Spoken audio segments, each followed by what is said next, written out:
Boy, sama kita. River Park tayo. Sige. Bilang kita ng short. Ha? Asan si KXV mo? Sa bahay. Masaan? Sa bahay. Sabi ni mama mo, wala raw din eh. Lumayas. Dala na naman daw. Oo, kagabi umuwi. Lasing na lasing. Kagabi? Umuwi, lasing na naman. Hindi na talaga nagbago yung mga yun. Yung mga anak-anak niya nasa ospital. Ayun nga eh, kawawa yung anak ni XP. Nasa hospital na naman. Kano naman. Ako po. Nakakompine yung anak ni XP ngayon.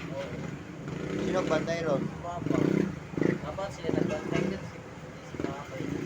Kawawa naman.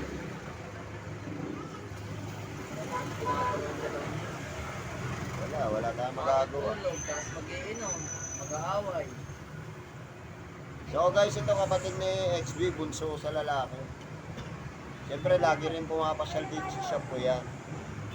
Nakakaawa rin siyempre. Pinamarienta ko. So, ito na naman, wala si XB, nahanap. Then may sakit yung anak nila XB, nakakumpine sa ospital. Kawawa naman. May hika po kasi. So yun po, in-interview ko lang yung kapatid ni XB bunso. Bye guys.